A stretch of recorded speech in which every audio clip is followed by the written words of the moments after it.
Good morrow, all. Welcome to your Max Podcast Now. A strong consensus has been building around an early October ship date for the soon-to-be-released iPhone 5. But is Apple's next-generation smartphone coming sooner rather than later? Bloomberg is reporting that Deutsche Telekom is now accepting iPhone 5 pre-orders. Apple hasn't announced it, and customers don't know what it looks like or even the specs, but our friends across the pond can pre-order theirs right now. Meanwhile, Beatweek is reporting that a Sprint contractor will be installing repeaters at the Domain, an Austin area mall. There's to be a total of 5 repeaters installed in the mall. The equipment is CDMA and 4G Sprint, and one of those repeaters just happens to be scheduled for installation, that's right, inside the mall's Apple Store. Now, this may simply be a coincidence, as the Apple Store in question just might be the right spot to put that repeater to provide optimal coverage for that particular section of the mall. But consider this. Sprint has reportedly scheduled a media event for October 7th, the consensus date for the iPhone 5's arrival, to discuss a, quote, strategy update. Now I ask you, can world domination be that far behind? When Google closes the Motorola mobility deal, it'll get some 17,000 patents. That arsenal is likely to be enough for Google to open a patent candy store. It will be handing out patents like gummy bears, writes ZDNet's Larry Dignan. The wireless industry patent wars are entering a very peculiar phase where intellectual property is being handed around like ammunition, and the holding period really doesn't matter. It's all about launching the patent grenades. And Google is apparently all too happy to be a patent arms dealer to its allies, who are all conveniently being sued by Apple. Think of Google as patents are us.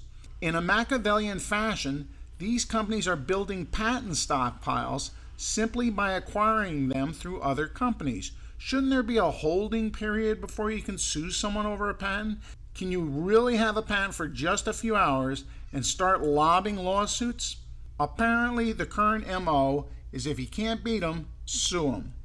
The good news is that all these patent lawsuits and counterstrikes may just equate to a detente at some point where the Google Axis and Apple will each have enough patents to assume mutual destruction. Now, why doesn't Google just sue Apple itself? Perhaps that will be another hand grenade once the Motorola mobility deal closes. Now, many politicos on both sides of the fence, including conservatives such as Rush Limbaugh, Karl Rove, and Patrick Buchanan, are Apple fanboys. The Obama presidential campaign was primarily run using Macs. It's even been said that Obama's staff were supposedly disappointed to find their stations at the White House littered with Windows machines. Photographers have caught Obama using everything from his laptop to his iPad, so we know that the current administration is filled with fanboys. And this has generated an interesting topic of discussion. Should Apple begin manufacturing their products in the U.S., creating more employment? Granted, it would be a dent, yet a sizable dent. There seems to be, as best I can tell, 2 schools of thought on this matter. First, conservatives say that unions will force Apple to pay their laborers high wages, thereby increasing the cost of Apple products and forcing them to skyrocket out of the reach of the average consumer. Others suggest that since Apple makes a great portion of its profits from sales right here in the States, they should plow at least some of that money back into the U.S. economy. So what's one of the world's largest and most influential multinational corporations to do?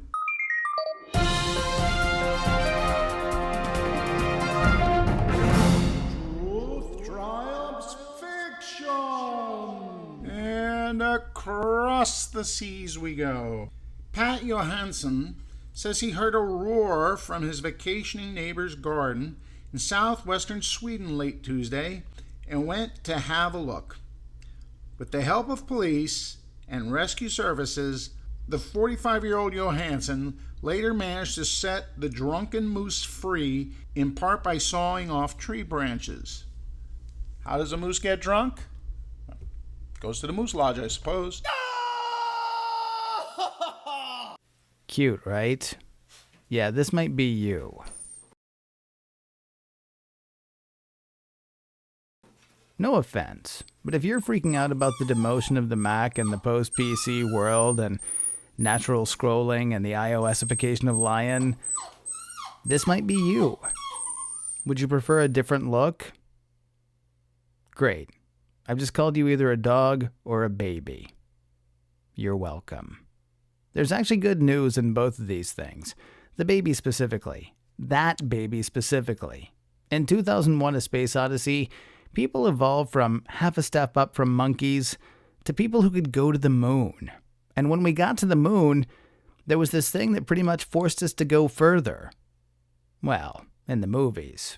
In real life, when we got to the moon, well, so we went further in fiction. Saturn in the book, Jupiter in the movie, and that's when this happened. From cave not quite man to spacefarer to interplanetary traveler to find out we were just at the start.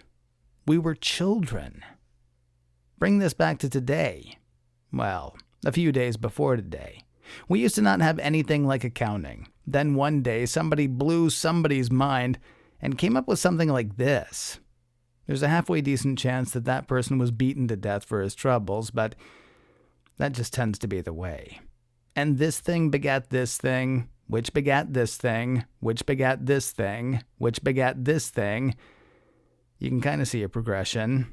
Where it gets harder to see a progression is going from this thing to this thing. But here's the thing. Here was not the goal.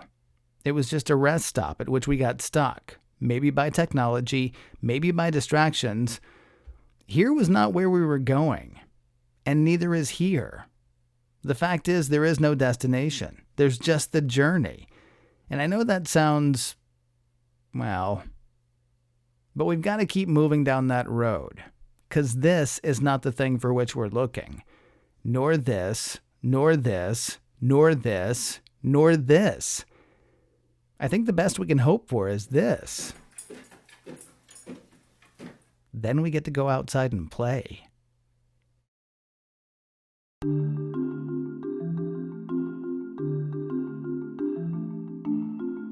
And another week in the Magic Apple Kingdom draws to a close, boys and girls. I want to thank Ken Ray for being our special op-ed guest this week. I owe him lots of money now, but that's my problem. Have a wonderful weekend. Remember, keep collecting that money for Frank's new computer, and we'll see you next week. So until then, download, double-click, drop out.